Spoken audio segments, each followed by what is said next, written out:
ಸುಳ್ಯ ಗಡಿ ಭಾಗದಲ್ಲಿ ಸುರಿದ ಭಾರಿ ಮಳೆಯಿಂದಾಗಿ ಪಯಸ್ವಿನಿ ನದಿ ಉಕ್ಕಿ ಹರಿದು ಹಲವೆಡೆ ನೀರು ನುಗ್ಗಿ ಅವಾಂತರ ಸೃಷ್ಟಿಯಾಗಿದೆ. ಕೊಡಗಿನ ಗಡಿ ಭಾಗಗಳಲ್ಲಿ ಭಾರಿ ಮಳೆಯಾದ ಕಾರಣ ಕೊಯನಾಡು, ಚೆಂಬು ಗ್ರಾಮದ ಹಲವು ಮನೆಗಳಿಗೆ ನೀರು ನುಗ್ಗಿದೆ. ಕೊಯನಾಡು ಶಾಲೆ ಬಳಿಯ 5 ಮನೆಗಳು ಜಲಾವೃತವಾಯಿತು. ಬಳಿಕ ಈ ಮನೆಯವರನ್ನು ಸುರಕ್ಷಿತ ಸ್ಥಳಗಳಿಗೆ ಸ್ಥಳಾಂತರಿಸಲಾಯಿತು.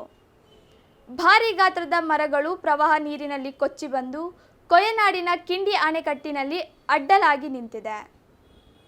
ಹಲವೆಡೆ ಕೃಷಿ ತೋಟಗಳಿಗೆ ನೀರು ನುಗ್ಗಿದೆ.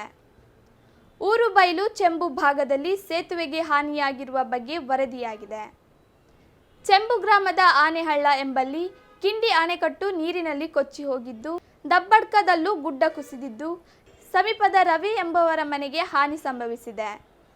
ಇತ್ತೀಚೆಗೆ ತಾತ್ಕಾಲಿಕವಾಗಿ ದುರಸ್ತಿ ಮಾಡಿದ್ದ ಮಾರ್ಪಡ್ಕ ಊರು ಬೈಲು ಸೇತುವೆಯ 2 ಬದಿ ಸಂಪೂರ್ಣ ಕೊಚ್ಚಿಕೊಂಡು ಹೋಗಿದ್ದು, ಈ ಪರಿಸರದ ಹಲವು ಕೃಷಿಕರ ಅಡಿಕೆ ತೋಟಗಳು ನೀರಿನಿಂದ ಆವೃತಗೊಂಡಿದೆ.